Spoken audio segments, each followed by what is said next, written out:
여러분 안녕하십니까. 자, 이번 시간에는요 광합성에 대한 얘기를 하도록 하겠습니다. 광합성이라고 하는 기작은 생명체들이 빛 에너지를 이용해서 에너지를 만드는 과정인데, 즉 포당을 만들어내는 과정인데, 그 과정이 어떻게 이루어지는지를 우리가 상세하게 좀 볼까 합니다. 여기 출제가 잘 나오는 부분이라서 한 문제 이상 나온다라고 보셔야 되는 파트입니다. 자, 광합성이라고 하는 것을 이제 우리가 볼 때 어떠한 빛의 종류를 어떻게 이용하고 있는가에 대해서 생각을 먼저 좀 해보고요. 그다음 광합성이라는 기작이 빛을 이용하기 때문에 우리 명반응이라고 부르고요. 그 빛을 이용해서 에너지를 만드는데, 그 에너지 이제 최종적으로 포당 만들지만 그 포당 만들기 전에 명반응을 하게 되면 ATP와 NADPH라고 하는 물질이 만들어져요. 즉 ATP와 NADPH라는 물질이 만들어집니다. 그럼 이 물질들을 이용해서 켈빈 회로라고 하는 것을 돌리게 되어 있습니다. 켈빈 회로. 자, 어떤 사람들은 명반응과 비교를 해서 얘를 명반응이라고 불렀으니까 얘를 안반응이라고 하자. 그래서 얘를 안반응이라고 불렀는데, 그렇다고 해서 밤에 일어나는 것은 아니고 명반응의 산물인 ATP와 NADPH가 필요하기 때문에 얘도 낮에 주로 일어나요. 그런데 얘는 빛이 있든 없든 상관은 없고 ATP와 NADPH 둘만 다 갖춰져 있으면, 또 CO2라는 것이 갖춰져 있으면 이 켈빈이라고 하는 것이 돌아가면서 궁극적으로는 포당을 만들게 되어 있습니다. 자, 이 명반응과 안반응인 켈빈으로에 대한 얘기가 시험 문제에 거의 등장하기 때문에 우리는 이 내용을 중심으로 공부를 해나갈 겁니다. 자, 그리고요, 광합성이라고 하는 과정은 이산화탄소라고 하는 것을 활용을 해서 포당을 만들어내는 과정인데, 광호흡이라고 하는 반응이 있어요. 이거는 O2를 이용하는 반응이거든요. 그래서 광합성이라는 가운데 켈빈이라고 하는 것에 존재하는 루비스코라고 하는 효소가 있는데, 그 루비스코라는 효소가 산소를 이용하게 되는 경우가 발생하기 때문에 우리가 광호흡이라고 하는 기작을 공부합니다. 광호흡이 일어나게 되면 포당을 만드는 과정에서 오히려 탄소를 잃어버리는 과정으로 반응이 진행되기 때문에 우리가 좀 더 관심이 있어요. 그럼 생명체라고 하는 것들, 특히 식물류가 어떻게 이 광호흡 기작을 회피했는가, 뭐 이런 얘기들로 우리가 살펴보게 될 겁니다. 자, 다음 슬라이드를 볼게요. 자, 앞에 있는 그림은 엽록체 그림입니다. 엽록체. 자, 엽록체는 구조들을 여러분 잘 알고 계셔야 되는데, 먼저 이제 외막과 내막이라는 것이 있어요. 우리가 이건 별로 관심이 없거든요. 자, 이 내막의 안쪽 공간에 틸라코이드라고 하는 구조물이 더 들어 있습니다. 틸라코이드는 우리가 그라나라고 부를 수도 있습니다. 틸라코이드라고 하는 애들이 중첩되어서 겹쳐 있는 모습이고, 그들이 연결되어 있을 때 우리가 그것을 그라나라고 불러요. 근데 시험 문제는 거의 다 틸라코이드라고 출제합니다. 틸라코이드도 막을 가지고 있습니다. 그래서 어떤 사람들은 이 엽록체를 삼중막 구조라고 이야기도 하는데, 우리나라는 전부 다 이것을 이중막 구조로 봐요. 그래서 내막과 외막이 있고 안쪽에 틸라코이드라는 구조물이 있다, 이렇게 얘기를 한다는 거죠. 틸라코이드는 막성 구조물이기 때문에 그 내부에 공간이 있으니까 틸라코이드 내강이라고 지금 표현을 해줬고요. 자, 그럼 이 틸라코이드의 바깥쪽이죠. 즉 내막과 틸라코이드 사이에 있는 용액을 우리가 스트로마라고 부릅니다. 스트로마. 자, 스트로마라고 하는 것과 틸라코이드에서 각각 반응이 일어나는데, 그게 앞에서 보셨던 명반응과 틸라코이드 일어나는 명반응과 스트로마에서 일어나는 켈빈 회로라고 하는 것이 있는 거예요. 그래서 틸라코이드에서는 명반응이 일어나는 것이고요. 스트로마에서는 켈빈 회로가 일어나게 되어 있는데, 그 틸라코이드에 일어나는 명반응과 스트로마에 일어나는 켈빈 회로를 우리가 공부를 하고 연구를 하는 겁니다. 자, 다음 슬라이드를 보도록 할게요. 자, 그 얘기죠. 자, 틸라코이드에서는 어떤 일이 일어난다고요? 틸라코이드에서는 명반응이 일어나게 되어 있습니다. 스트로마에서는 켈빈 회로가 들어가게 되어 있는 거죠. 자, 켈빈 회로를 돌리게 되면 3-PGA라고 하는 3탄당이라고 하는 물질이 만들어지게끔 되어 있습니다. 명반응, 그 다음 켈빈 회로. 자, 그래서 명반응, 켈빈 회로를 각각 공부한다. 자, 광합성이라고 하는 걸 이제 보도록 할게요. 자, 광합성은 빛 에너지를 이용해서 포도당을 궁극적으로 만드는 거예요. 켈빈 회로를 통해서 만들어지는 것은 3탄당이라고 하는 3-PGA 물질인데, 그 3-PGA라는 물질이 포당을 만들게 되어 있다는 거죠. 자, 그리고 이 과정에 산소가 만들어진 게 특징이죠. 우리 지구상의 산소는 다 광합성을 통해서 만들어져 있습니다. 이 광합성을 하는 애들이 누가 있을까요? 여러분들 잘 아시는 게 식물이 있을 거고요. 그 다음 조류가 있죠. 조류들은 종류가 많아서 녹조류라는 애들도 있고요. 황적조류라는 애들도 있고 갈조류라는 애들도 있습니다. 뭐 녹조류는 여러분 잘 아시죠? 녹색빛을 띠고 있는 조류예요. 우리나라는 요즘 뭐 4대강에 이런 녹조류가 많다 이런 얘기가 많이 나오고 있는데 안 좋은 영향을 점점 주고 있죠. 갈조류라고 하면 여러분 다시마 이런 것들 생각하시면 되겠습니다. 황적조류 하면요. 적조현상 들어보셨어요? 바다에서 일어나는 적조현상, 그걸 일으킬 수 있는 것이 황적조류입니다. 그래서 이런 조류들도 광합성할 수가 있죠. 원생생물입니다. 원생생물인 애들이 광합성할 수 있습니다. 자, 또 광합성 세균이라는 것도 있습니다. 여러분, 광합성 세균이라고 하는 것도 있습니다. 광합성 세균류라고 하는 애들도 뭐 시아노박테리아 또는 남조류라고 부르는 애들인데, 시아노박테리아 또는 남조류, 남세균이라고 부르는 애들이 있는데, 이런 애들이 광합성 세균이에요. 그래서 세균뿐만 아니라 식물 조류가 광합성할 수 있습니다. 식물이라고만 생각하시면 안 됩니다. 자, 반면에 화학합성이라고 하는 것은 화학 에너지를 이용해서, 유기물들을 이용해서 포장을 만들어내는 그런 생물들도 있어요.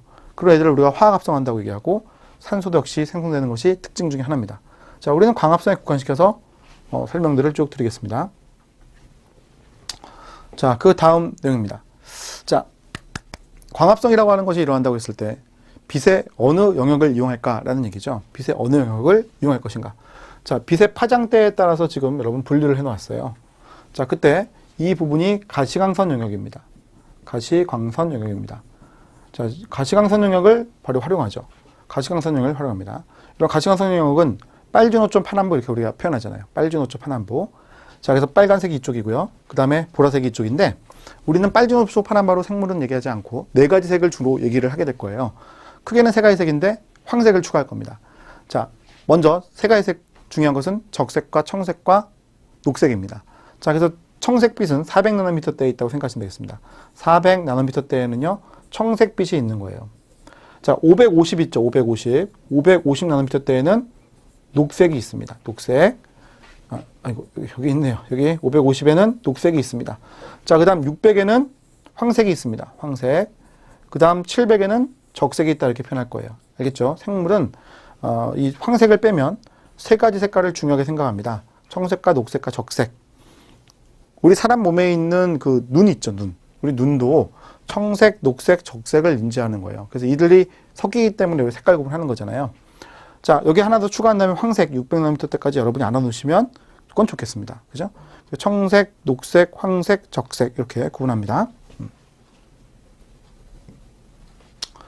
자, 빛은 가시광선 영역을 이용한다고 그랬고요. 주로 청색광과 적색광을 이용하는데 여기 400과 700이라고 했죠.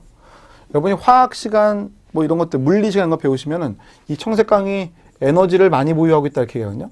빛의 파장대가 낮으면 낮을수록 빛 에너지가 더 센 편이에요. 청색광. 자, 흡수하는 빛 에너지를 흡수할 때 색소를 이용합니다. 엽록소라고 하는 색소가 이용되는 거예요. 식물은 엽록소 A하고 B를 갖고 있습니다. 식물은 엽록소 A하고 B를 갖고 있습니다.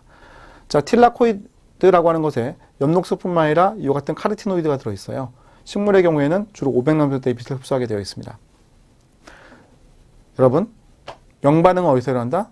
틸라코이드요. 틸라코이드에는 뭐가 있어요? 색소가 있어요. 이거 전부 다 어디에 있는 거예요? 식물로 따져본다면 틸라코이드에 있습니다. 틸라코이드에 있는 색소를 가지고요, 광합성하는 겁니다. 명반응하는 거예요. 알겠죠? 자, 학자들이 궁금한 게 있었어요. 그럼 틸라코이드에는 이러이러한 색소들이 여러 개가 존재하고 있는데 이 색소들 중에서 누가 광합성에 관련이 있을까? 엽록소 A만 관련이 있을까? B만 관련이 있을까? 아니면 짝짓기에서 누구와 누가 관련이 있을까? 그걸 이제 확인해 보려고요.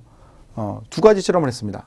하나는 흡수 스펙트럼이라고 하는 것이고 하나는 작용 스펙트럼이라고 하는 거예요. 먼저 흡수 스펙트럼은요, 틸라코이드에서 그러니까 식물에 있는 식물 세포의 엽록체의 틸라코이드에서 색소를 얻었어요. 그래서 그 색소를 집어넣습니다. 이와 같이 시험관에 집어넣어주고 그 시험관에 있는 색소가 어떠한 파장대의 빛을, 어느 파장대의 빛을 잘 흡수하는가 이거를 체크해 보려고 한 거예요. 그래서 색소는 엽록소 A, 엽록소 B, 카르티노이드를 각각 넣었어요. 그리고 백색광을 비춰가지고요, 산란 프리즘을 통과시켜서 빛을 분해할 수 있죠. 빛의 파장대가 다르니까 산란 프리즘을 통과하게 되면 빛이 분해가 되지 않습니까? 자, 그래서 빛을 통과시키면서 검육에서 검침을 해본 거예요. 자, 녹색 빛을 통과시켰습니다. 여기 엽록소가 있고요. 녹색빛을 통과시켰어요. 녹색빛을 통과시키게 되면 검유계에서 어떻게 됐을까요? 검유계에서 녹색빛은 색소가 흡수를 못하니까 다 검유계로 들어가 버리죠. 빛 에너지가 그대로 검유계로 통과해 들어갑니다. 0이 나올 거예요. 반면에 청색광을 비추게 되면 청색광은 어떻게 됩니까? 다 흡수를 할 수가 있죠. 엽록소라는 색소가 흡수를 하게 되는 거니까 검유계에서 뭐 예를 들어서 100이라는 수치가 났다 이렇게 되는 거죠. 자, 그래서 어느 파장대의 빛을 흡수하는지 어느 파장대의 빛을 흡수하지 않는지를 체크할 수가 있는 거예요. 자, 그림을 하나 먼저 보고 갈게요. 자, 여기 보시면 이게 흡수 스펙트럼의 그림입니다. 지금 위에 있는 그림은 흡수 스펙트럼의 그림이고요. 아래에 있는 것은 작용 스펙트럼의 그림이거든요. 작용 스펙트럼의 그림입니다. 작용 스펙트럼.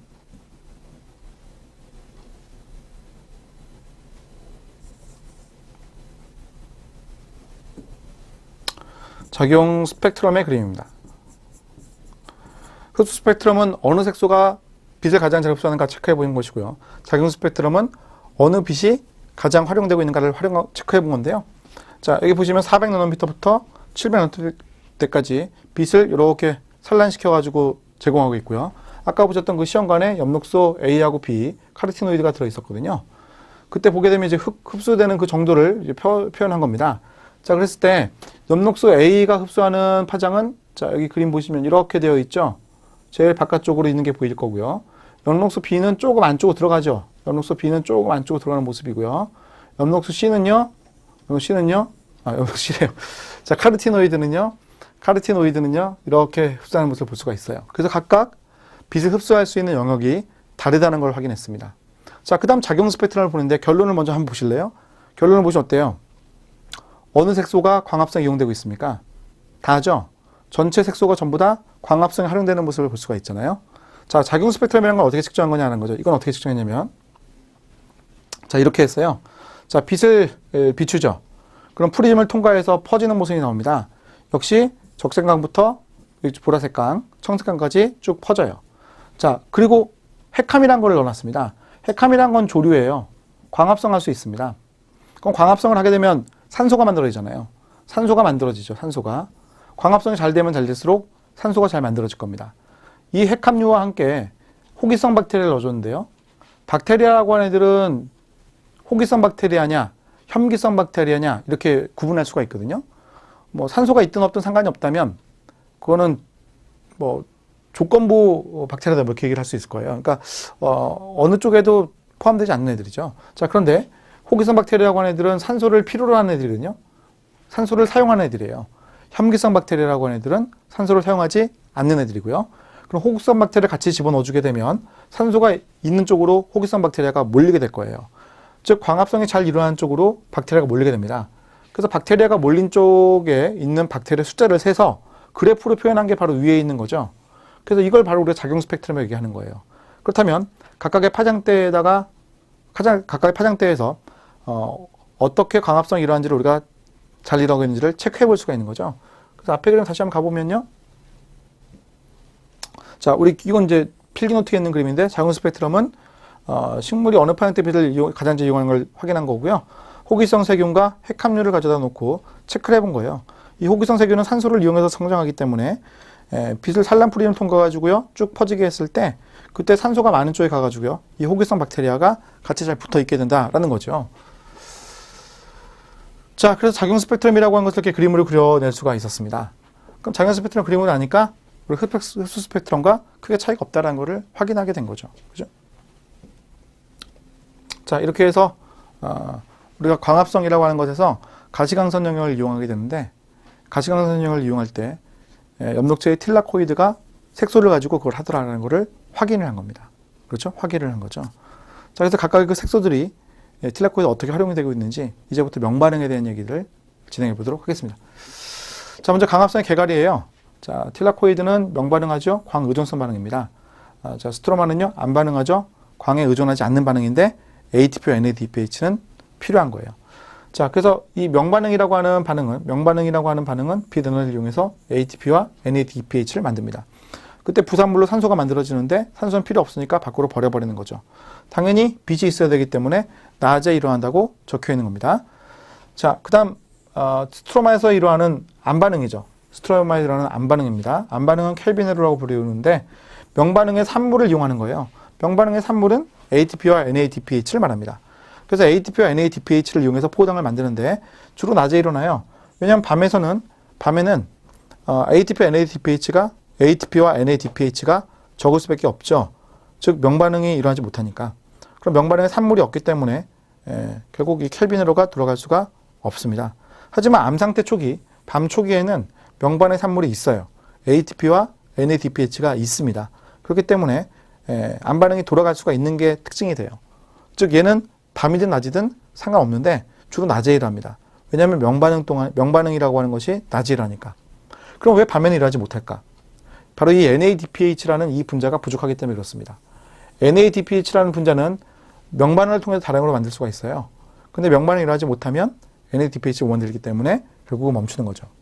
자, ATP라고 하는 분자는 명반응을 통해서 만들 수도 있지만 여러분 세포호흡이라는 과정, 식물도 미토콘드리아가 있기 때문에 세포호흡이라는 과정을 통해서 다 만들 수는 있거든요. 그런데 ATP의 개수는 어느 정도 제공이 될 수 있지만 NADPH가 줄어들기 때문에 결국은 잘 돌아가지 않는다는 겁니다. ATP라고 하는 것은 충분한가? 사실 ATP도 그렇게 충분하지는 않습니다. 명반응이라고 하는 것이 워낙 ATP 잘 만드는 반응이기 때문에 명반응이라는 건 사실은 있어야 되는데 굳이 우리가 누가 더 문제가 되냐라고 얘기한다면 당연히 NADPH가 더 문제가 된다고 말씀하셔야 된다라는 거죠. 자, 이제부터는 명반응이 일어나는 것에 대한 얘기를 할게요. 자, 우리 이게 엽록체죠? 외막과 내막이 있다고 그랬고요. 그 다음 그 안쪽에 틸라코이드라고 하는 것들이 있다고 그랬습니다. 그때 틸라코이드라고 하는 것에서 이 일부분을 잘라가지고요. 확대를 한 그림이라고 부르게 될 텐데 이 확대를 했을 때 여기에 뭐가 들어있냐면 관계라고 하는 것과 전자 전달계라고 하는 것과 ATP 합성 요소라고 하는 것이 있습니다. 자, 이거에 대한 얘기를 우리가 하도록 할게요. 자, 여러분, 우리가 세포호흡과 어떤 점이 비슷한가 이런 얘기를 좀 해드리도록 할게요.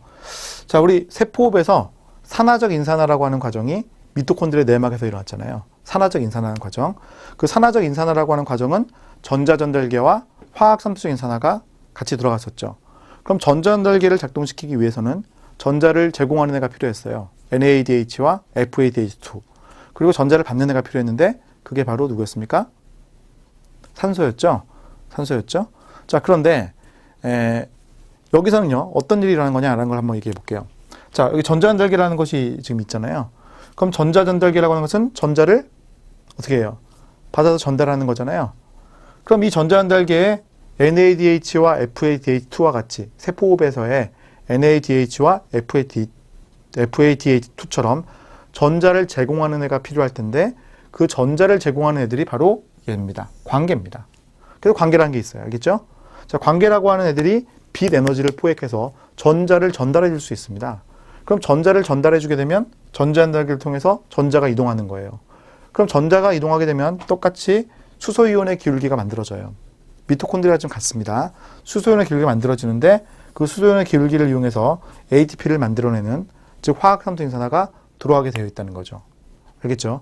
자, 그래서 우리는 관계라는 시스템도 공부하는 거고 전자전달계라는 시스템도 공부하는 거고 그 다음 ATP 합성이라는 것도 공부하는 겁니다. 이런 애들이 어우러진 게 뭐예요? 바로 명반응이죠. 명반응. 자, 그럼 틸라코이드 막에서 일어나는 명반응을 일으킬 수 있는 관계와 전자전달계와 ATP 합성소 얘들을 이제부터 볼 건데 먼저 관계입니다. 자, 틸라코이드 막에는 이와 같은 관계가 있죠. 틸라코이드의 안쪽 공간 스트로마라고 하는 것 그리고 틸라코이드 막에 관계가 있는 겁니다. 자, 관계는 크게 두 부분으로 이루어져 있는데 관계는요. 하나는 반응 중심, 하나는 직광복합체예요. 빛을 모으는 곳과 그 다음에 반응을 일으키는 곳이 있다 이렇게 생각하시면 되겠습니다. 직광복합체라고 하는 것은 역할이 빛 에너지의 포획입니다. 빛 에너지를 포획하는 역할을 요 직광복합체가 하는 거고요. 반응 중심은요. 전자를 주는 역할을 하는 겁니다. 이렇게 이제 우리가 구분하시면 되겠습니다, 여러분. 직광복합체라고 하는 애들 여기에 엽록소 A빛, 카르티노이드가 들어있어요. 그래서 애들이 빛 에너지를 흡수합니다. 광자, 빛의 입자가 오게 되면 에너지가 전달되는 거예요. 여기선 에너지가 전달되는 겁니다, 여러분. 에너지가 전달되어서 그 에너지가 반응 중심 안으로 들어갑니다. 여기서 어떤 분들 이거 전자가 이동한다고 생각하시는 분도 있는 것 같아.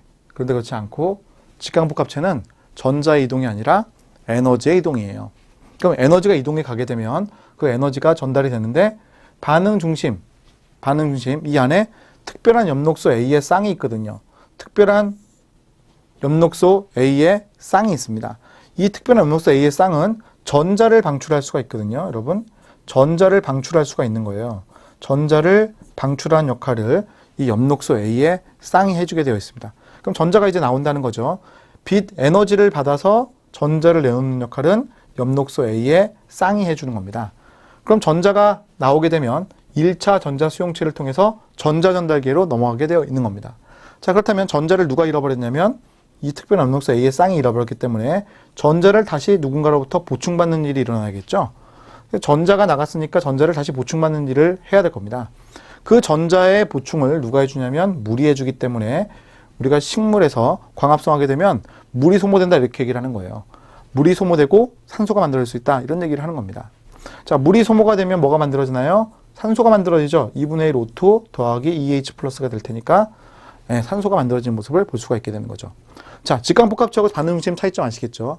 직강복합체라고 하는 것은 빛 에너지를 포획하는 색소들이 모여있는 복합체, 컴플렉스다.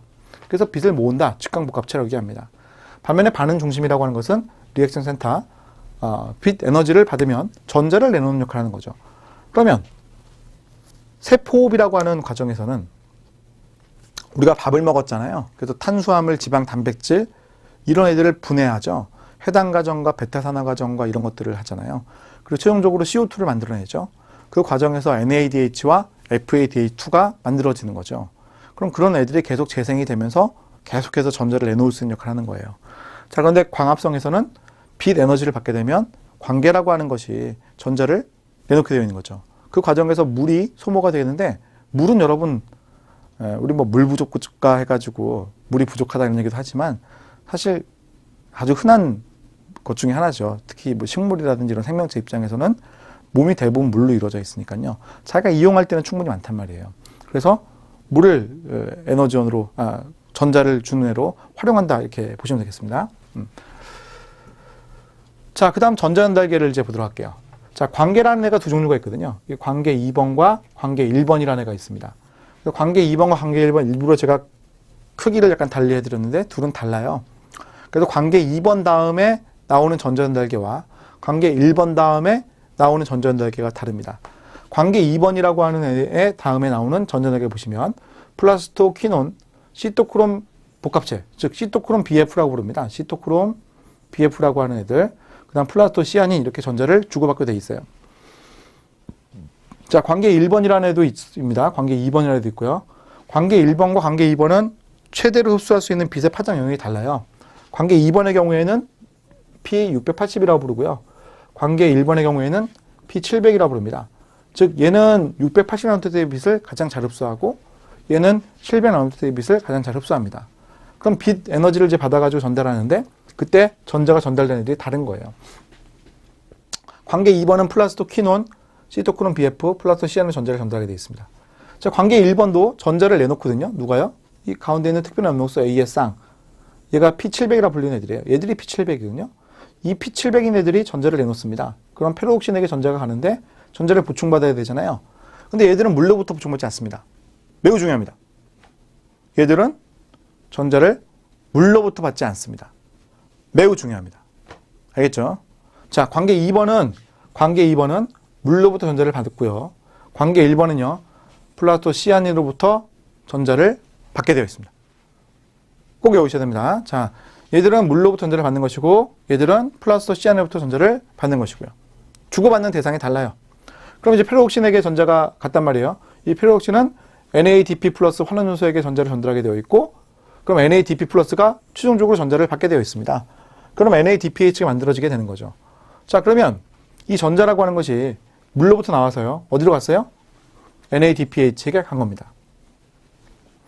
전자의 흐름이 반드시 이렇게 흘러간다는 거죠. 그죠? 자, 그러면 얘 혼자서 작동할 수는 없을까? 관계 1번 혼자서만 작동할 수는 없을까? 관계 2 혼자서는 할 수 없죠. 관계 2 다음에 반드시 1이 있고 가야 될 테니까요. 관계 1 혼자서 할 수 있는 경우도 있습니다. 네. 그걸 우리가 이제 공부를 한다는 거예요. 관계 2번만 하는 경우도. 자, 그래서 얘가 전자가 흘러갈 때 쭉 한꺼번에 흘러가게 되는 것이 직선처럼 흘러가게 되니까 선형전자 흐름 또는 비순환적 전자 흐름이라고 부르는데 이 관계 1만 작동하는 순환적 전자 흐름이 일어날 수도 있습니다. 자, 그게 왜 일어나는지를 우리가 한번 살펴보도록 할 거예요. 자, 이런 과정이죠. 자, 관계 1번을 보십시오. 관계 1번. 관계 1번의 반응 중심에 누가 있다고요? P700이 있죠? P700이 있습니다. P700이라고 하는 애가 전자를 내놓습니다. 즉, 주변에 있는 애들이 에너지를 전달해가지고요. 그 에너지를 전달해주게 되면 들뜬 상태가 됩니다. 에너지를 전달받아서 들뜬 상태가 돼요. 그러면 얘가 전자를 내놓습니다. 전자를 내놓죠. 두 개의 전자가 나오거든요. 그럼 두 개의 전자가 페로옥신에게 하는데 페로옥신이 두 가지를 할 수 있거든요. 하나는 이쪽으로 전달할 수도 있고 하나는 전자를 이쪽으로 전달할 수도 있어요. 지금 이 그림에서는 왼쪽으로 전달한 그림이에요. 그럼 돌고 돌 수가 있죠. 돌고 돌 수가 있죠. 자, 그럼 이 과정에서 순환적 전자 흐름이 일어난다. 순환적 광인산화반응이 일어난다. 이렇게 표현하는 겁니다. 오케이? 자, 시토크롬 BF라고 하는 애가 수소이온의 펌프질을 통해서 ATP를 만드는 과정이 일어나는데 이것은 전자 전달계와 화학 순환적 연산계가 연결되어 있는 광인산화 과정을 의미하고 있습니다. 자, 이건 얘기는 좀 이따 하도록 하고 그렇다면 왜 이런 일들이 발생하는 건가? 그 얘기를 지금부터 하도록 할게요. 잠깐 여기 볼게요. 자, 이것은 여러분 켈빈 회로 그림인데 이 그림은요 켈빈 회로 그림이에요. 켈빈 회로 그림입니다. 켈빈 회로라고 하는 것은 뭘 하는 거냐면 CO2 분자를 이용해서 포도당을 만드는 거예요. 포도당은 6탄소 화합물이기 때문에 6개의 이산화탄소를 이용해야 되거든요. 6개의 이산화탄소가 이용되어서 결국은 포도당이라고 하는 당을 만들게 되어 있는 겁니다. 근데 그 포도당을 만들어내는데 에너지가 들어가지 않겠습니까? 여기서 이제 에너지가 들어가지 않겠어요? 자, 그 에너지가 들어갈 때 어떤 것들을 이용하냐면 ATP를 이용하는데 18개가 들어가요. 자, 켈빈으로 갈 때 ATP와 NADPH 소모된다고 했죠? 18개의 ATP와 12개의 NADPH가 소모가 되는 겁니다. 여기 보시면 ATP 12개, NADPH 12개, ATP가 6개 되어 있죠? 그래서 합산을 하게 되면 NADPH는 12개, ATP는 18개가 소모되면서 켈빈으로 들어갑니다. 누가 더 많이 소모됩니까? ATP가 더 많이 소모되거든요. ATP가 더 많이 소모가 돼요. 자, 그런데 앞으로 다시 한번 가볼게요. 자, 우리 아까 이 그림 봤었는데요. 이 그림에 여러분 심오한 내용이 담겨져 있습니다. 분자 개수를 맞춰서 사실은 여러분들한테 그림 보여준 겁니다. 분자 개수를 다 맞춰가지고요. 여러분들한테 그림 보여준 그림이에요. 보시면요. 물 분자가 하나가 소모되면요. 산소가 반분자 만들어져요. 2분의 1 O2죠. 근데 이 과정에서 전자가 두 개가 이동하잖아요. 그럼 전자 두 개가 이동해서 결국은 NADPH가 한 분자 만들어집니다. NADP 플러스와 H 플러스가 각각 전자를 하나씩 받는다고 생각하시면 되잖아요. 즉 전자를 NADP 플러스가 다 받아서 H 플러스가 붙는 꼴이에요. 그러니까 NADPH가 만들어집니다. 그래서 전자의 수여자를 NADP 플러스라고 얘기를 하고 전자가 만들어지면 전자가 전달이 되면 NADPH 만들어집니다. 그런데 이 과정에서요.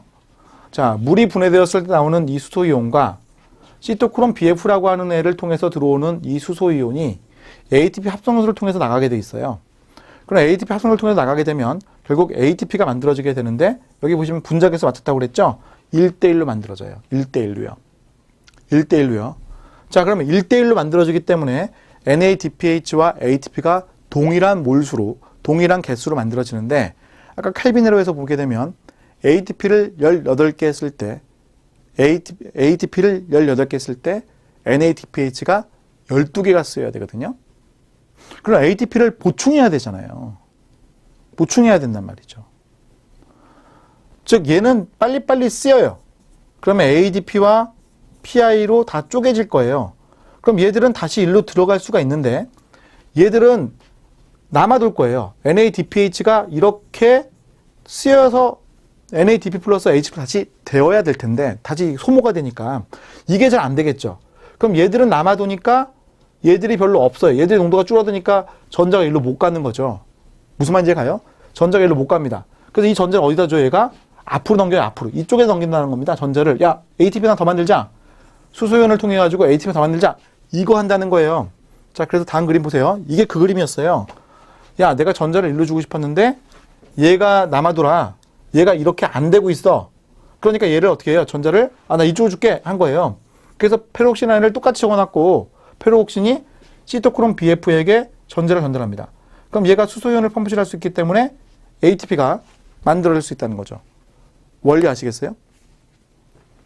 자, 그래서 우리가 순환적, 비순환적 뭐 이런 표현을 씁니다. 전자가 흘러가는 것에 따라서 순환적, 비순환적 이런 표현을 써요. 여러분 이거 특징들을 여러분 잘 기억하셔야 돼요. 자, 여기 볼게요. 자, 명반응 이제 한번 정리해 보겠습니다, 여러분. 자, 명반응이라고 하는 것은 관계 2번과 관계 1번이 빛 에너지를 받아서 순차적으로 일어나는 반응이에요. 관계 2번이라고 하는 것은 P680, 관계 1번이라고 하는 것은 P700입니다. P680에 해당하는 애는 빛 에너지를 받아서 물을 분해함으로써 전자를 전달합니다. 관계 2번은 물을 분해할 수 있습니다. 자, 물을 분해하면 EH와 2분의 5,2가 나오는 거죠. 그럼 전자가 전달되어서 전자 전달계 플라스토퀴논, 시토크롬 BF, 플라스토시아닌. 여기서 시토크롬 BF만이 수소연을 펌프질할 수 있고요. 관계 1번에 갑니다. 관계 1번은 페로옥신. 페로옥신은 NADP 플러스 하는 요소에게 전자를 전달합니다. 전자가 일로 갈 수도 있지만 돌아갈 수도 있어요, 여러분. 이거 꼭 기억하셔야 돼요. 전자가 앞으로 갈 수도 있지만 뒤로 갈 수도 있습니다. 예. 자, 그래서 NADP 플러스 환원소가 전자를 받았다면 NADP 플러스가 NADPH로 바뀌게 되는 거죠. 만약에 전자를 앞으로 전달했다면 전자가 계속 돌고 돌 거예요. 이렇게 돌고 돌 거예요. 그 과정에서 수소연의 펌프질이 계속 일어나겠죠. 자, 수소연이 펌프질되면 틸라코이드의 내강에 수소연의 농도가 높게 형성이 될 것이고요. 얘가 ATP 합성을 통해서 밖으로 빠져나갈 때 F0와 F1 부분이 있죠. F0 부분은 회전자, F1 부분은 ATP 합성하는 부분이죠. 미토콘드리아에 있었던 것과 똑같은 얘가 존재하고 있습니다. 얘가 H 플러스 이동시키면서 ATP를 만들어낸다는 거죠. 이해가요? 무슨 말인지? 그럼 NADPH와 ATP를 이용해서 켈빈으로가 들어간다는 거죠. 지금 보시면 그 켈빈에 들어갈 때 포당 하나 만드는 과정에서 ATP는 18분자, ATP는 18분자, NADPH는 12분자가 소모되는 게 특징입니다. 자, 그림 잘 보시면요. 미토콘드리아하고 엽록체의 틸라코이드가 수소이온의 농도가 높아지는 쪽이 반대처럼 그려져 있을 거예요. 얘는 수소이온의 농도가 아래쪽의 농도가 높은 겁니다. 그래서 이동을 바깥쪽으로, 위쪽으로 하고 있는 모습이죠. 미토콘드리아는 이 그림 그렸을 때 내막이라고 하는 걸 중심으로 막강 공간과 내강이라는 게 있었고 막강 공간에 H 플러스가 농도가 높았죠. 그래서 아래로 내려오는 것처럼 아까 그림에 그려져 있을 거예요. 여러분 우리가 바로 말이 꼬이네. 앞 시간에 그걸 했었거든요. 근데 이걸 자꾸 물어봐요, 여러분. 이 특징을. 그림 그려놓고 물어볼 수도 있지만 말로 잘 물어보니까 잘 알아놓으셔야 됩니다. 예? 내강에서 바깥쪽으로 나가는지 안쪽으로 들어가는지 엽록체 미토콘드리아의 차이점이 있다는 것 꼭 기억해 주시고요. 자, 그렇다면 비순환적 전자흐름이라고 하는 것은 즉 비순환적 광인산화 반응이라고 하는 것은 빛 에너지를 이용해서 ATP를 만드는 과정인데 자, P680에서 P700을 통해서 NADP 플러스에게 전자가 흘러갈 때에 대한 얘기를 하고 있는 겁니다. 물론 이제 그 앞에 누가 있어야 돼요? 물이 있어야죠. 그래서 물이 전자의 공여자가 되는 것이고 그 다음 NADP 플러스가 전자의 수여자가 되는 거죠. P680이라고 하는 반응 중심에 있었던 특별한 음록소 A의 쌍이죠. 그 P680은 물의 분해를 통해 전자를 보충받는다라고 했습니다. 그 과정에서 이 산소가 만들어지게 되어 있는 거죠. 그래서 그 결과 산물이라고 하는 것은 NADPH와 ATP와 O2가 되는 거예요. 그때 NADPH와 ATP는 켈빈으로 이용하는 것이고 O2는 밖으로 버리는 거죠. 근데 이 과정에서 NADPH와 ATP는 거의 동량이 만들어진다는 거죠. 동량이 만들어지기 때문에 켈빈으로에서는 ATP를 더 많이 필요하거든요. 켈빈은 ATP를 더 많이 소모하기 때문에 1포당 생성 시 이렇게 차이가 나죠. 12개, 18개. 그래서 더 만들어야 돼. 그래서 뭐래요? 순환적 전자흐름이 돌아간다는 거죠. 순환적 전자흐름, 순환적 광인산화 반응이라고 하는 것은 전자가 비순환적으로 들어갈 때 일어나는 반응을 얘기하는 것이다 라는 겁니다. 그래서 P700이라고 하는 애가 전자를 주고 P700이라는 전자를 받기 때문에 전자의 공여자와 수여자가 P700이라는 애로 똑같습니다. P700이라는 애가 전자를 주고받는다는 거죠. 근데 이 과정에서 뭐가 만들어진다? ATP만 만들어지는 거예요. 그래서 ATP는 켈빈으로의 부족한 ATP를 공급하는 형태로 쓰인다라고 꼭 아셔야겠습니다. 자, 이렇게 해서 우리가 명반응이라고 하는 것에 대한 얘기를 쭉 살펴보았는데요. 명반응에서의 특징들 여러분 잘 기억하셔야 돼요. 시험에 무지 잘 나오는 파트 중에 하나이기 때문에 잘 기억하셔야 됩니다. 관계 2번과 관계 1번이 각각 하는 일들도 여러분이 명확하게 잘 이해하시길 바랍니다. 알겠죠? 자, 그러면 여기서 잠깐 쉬었다가 켈빈 에러에 대한 얘기로 넘어가도록 하겠습니다. 여러분 잠깐 쉬었다 하겠습니다.